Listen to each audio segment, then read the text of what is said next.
निश्चित तौर पर आप सभी ने आज के अखबार को पढ़ा होगा, और जब आप सभी ने आज के अखबार को पढ़ा होगा तो उसका मुख्य समाचार कुछ इस प्रकार था कि स्वास्थ्य विभाग ने एक निर्देश जारी किया है कि सभी डीएम और सिविल सर्जन को कि 26 जनवरी तक मैट्रिक और इंटर के जितने भी परीक्षार्थी हैं उन सबको वैक्सीन की डोज दे दी जाए।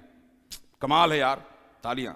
इतना अवेयरनेस, इतने सजग हमारे नेताजी, तारीफ तो बननी चाहिए कि उनका यह मानना है कि 26 जनवरी तक सभी बच्चों को जो मैट्रिक और इंटर की परीक्षा देने वाले हैं उनको अगर वैक्सीन की डोज मिल गई, तब वो अगर परीक्षा हॉल में पहुंचेंगे और कोरोना उनके पास आएगा तो वो कहेगा, अरे तुमने तो यार वैक्सीन की पहली डोज 26 जनवरी तक ले ली है, तुम्हें मैं टच नहीं करूंगा, तुम निकलो।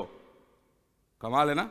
लेकिन यही अगर वो विद्यार्थी जो वैक्सीन की डोज लेकर, वही मैट्रिक वाले विद्यार्थी, वही इंटर वाले विद्यार्थी परीक्षा के बाद किसी कोचिंग इंस्टीट्यूट में जाएंगे, दबोच लेगा कोरोना उनको, क्योंकि आप कुछ ज्यादा ही समझदार है ना। सोचने वाली बात कि अगर वो बच्चा वैक्सीन का डोज लेकर मैट्रिक और इंटर की परीक्षा में शामिल हो सकता है तो वो ठीक है, लेकिन वही बच्चा अगर किसी स्कूल में, किसी कोचिंग में अपनी पढ़ाई को आगे करने जाएगा तो ये गलत है।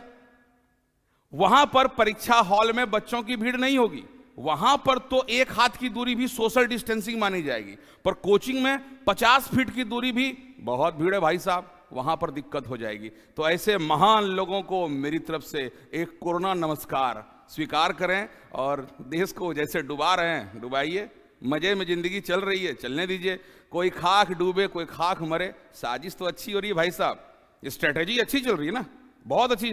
किसी ने पढ़ा नहीं, 2 साल से सब मरे पड़े हैं, कैसे जिया नहीं जिया किसी को कोई फर्क नहीं पड़ता, पर परीक्षा ऑन टाइम होना चाहिए। भाई बिहार बोर्ड है, बिहार सरकार महान सरकार, तारीफ होगी पूरे देश में।